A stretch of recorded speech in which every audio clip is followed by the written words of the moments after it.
మూసీ ప్రక్షాళన దిశగా ప్రభుత్వం వేసిన తొలి అడుగుతోనే టెన్షన్ మొదలైంది. పునరావాసం కల్పిస్తామని ప్రభుత్వం భరోసానిస్తున్నా నిర్వాసితుల్లో ఆందోళన పెరుగుతోంది.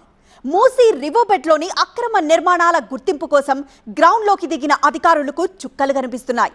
ఆపరేషన్ హైడ్రాలో ఆపరేషన్ మూసీ అత్యంత క్లిష్టంగా మారింది. ఇంతకీ ఎందుకు?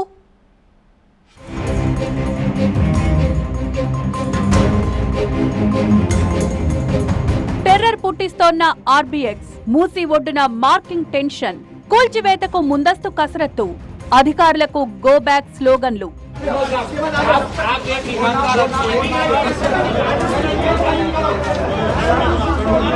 మూసీ సుందరీకరణకు ముహూర్తం కుదిరింది. తొలి అడుగు అక్రమ కట్టడాల్ని గుర్తించడం, రెండో అడుగు కూల్చివేసి పరివాహక ప్రాంతాన్ని ఖాళీ చేయడం, మూడో అడుగు మూసీ ఒడ్డును డెకరేట్ చేయడం.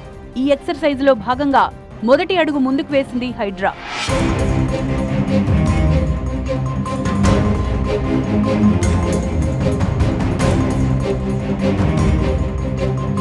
నార్సింగ్ నుంచి నాగోల్ వరకు 25 కిలోమీటర్ల పరిధిలో 16,000 అక్రమ నిర్మాణాలు వెలిసినట్లు ప్రాథమికంగా గుర్తించారు. మొదటి దశలో బఫర్ జోన్ కట్టడాల్ని కూల్చివేసిన హైడ్రా రెండో దశకు రంగం సిద్ధం చేసుకుంది. అక్రమ నిర్మాణాల్ని మార్కింగ్ చేయడానికి 3 రోజుల స్పెషల్ డ్రైవ్ చేపట్టారు అధికారులు. సర్వే రిపోర్ట్ వచ్చాకే కూల్చివేతకు స్కెచ్ సిద్ధమవుతుంది. నిర్వాసితుల నుంచి నిరసన వ్యక్తమవుతుందన్న ముందస్తు అంచనాతో డబుల్ బెడ్రూమ్ ఇళ్లు మంజూరు చేస్తామని హామీ ఇచ్చింది ప్రభుత్వం.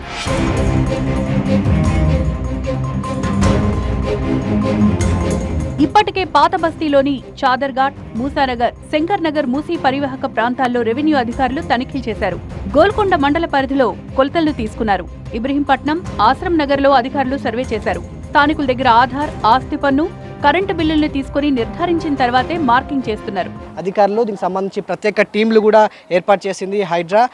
ప్రత్యేక అధికారులను కూడా నియమించుకుంది. ప్రస్తుతం మనం చూస్తున్నాం ఇప్పటి వరకు FTL అదేవిధంగా బఫర్ జోన్ అనే 2 పరిధిలను మాత్రమే గమనించాం. కానీ ఇప్పుడు ప్రస్తుతం మనం చూస్తున్నాం కేవలం మనకి 4-5 అడుగుల దూరంలోనే ఏదైతే రివర్ అంటే మూసీ నది ప్రవహిస్తుంది. దానికి సంబంధించినటువంటి మార్క్ ఇక్కడ చూస్తున్నాం. ఇది రివర్ బెడ్ అని చెప్పేసి కూడా వీళ్ళు మార్క్ చేస్తున్నారు. RBX అంటే మార్క్ చేస్తున్నటువంటి పరిస్థితి. ఇక్కడ ఇలాంటి మార్కింగ్ కొత్తగా ఇప్పుడు మనం గమనిస్తున్నాం. మాకు సర్వే చేస్తున్నారు, అన్ని డీటెయిల్స్ అడిగి తీసుకుంటున్నారు. కానీ ఇంకో దగ్గర మాకు అలర్ట్ చేస్తేనే మేము ఇక్కడి నుంచి కదులుతాము అనేది మాత్రం వీళ్ళు చాలా స్పష్టంగా చెప్తున్నటువంటి పరిస్థితి.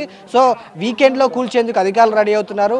ఇంకో దగ్గర మాకు ప్లేస్ కానీ డబుల్ బెడ్రూమ్ ఇల్లు కానీ కేటాయిస్తేనే మేము ఇక్కడి నుంచి మూవ్ అవుతామని వీళ్ళు చెప్తున్నారు.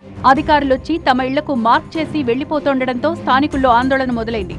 మూసీ ప్రక్షాళన పేరుతో పేదల ఇళ్లను కూలగొడతారా అని ఆక్రోశం వెళ్లగక్కుతున్నారు. ఉన్న ఫలంగా ఖాళీ చేయమంటే ఎక్కడికి వెళ్లాలి అనేది వాళ్ల ఆవేదన. ప్రత్యామ్నాయంగా డబుల్ బెడ్రూమ్ ఇళ్లిస్తామన్న ప్రభుత్వ భరోసా కూడా వీళ్లను చల్లబరచలేకపోతోంది. पूरा तोड़ दे रहे, बगैर नोटिस दिए के मार्किंग कर दे रहे. फिर हमको ये भी नहीं बोल रहे कि ये मार्किंग कर रहे हम इसकी तरफ से ऐसा देंगे हमारे को बोल के कुछ भी नहीं बोल रहे लोग. फिर ये मार्किंग हमको बगैर बोल के कर दे रहे. फिर रात आके तोड़ के चलेगा तो कौन करेंगे भाई? हमारे छोटे छोटे बच्चे हैं, उन लोगों का फ्यूचर कैसा रहेगा? పై వాళ్ల ఆదేశాల మేరకే మూసీ రివర్ బెడ్ లో అక్రమ నిర్మాణాల్ని గుర్తిస్తున్నామని, బలవంతంగా తరలిస్తారన్న పుకార్లను నమ్మొద్దని చెప్తున్నప్పటికీ అధికారులను నిలదీస్తూనే ఉన్నారు స్థానికులు. ప్రాజెక్టు బ్యూటిఫికేషన్ ప్రాజెక్ట్ లో భాగంగా గోల్కొండ పరిధిలో రివర్ బెడ్ లో అంటే మూసీ రివర్ బెడ్ లో దాదాపు 45 స్ట్రక్చర్స్ వస్తున్నాయండి. ఆ స్ట్రక్చర్స్ ని ఇప్పుడు మేము ఐడెంటిఫై చేసి వాళ్ళకి ఇంటికి ఒక మార్క్ ఇస్తున్నాము. తర్వాత వీళ్ళని రీహాబిలిటేషన్ ప్రోగ్రామ్ కింద అంటే వీళ్ళకి బలవంతంగా ఏమి ఎవిక్షన్ చేయము.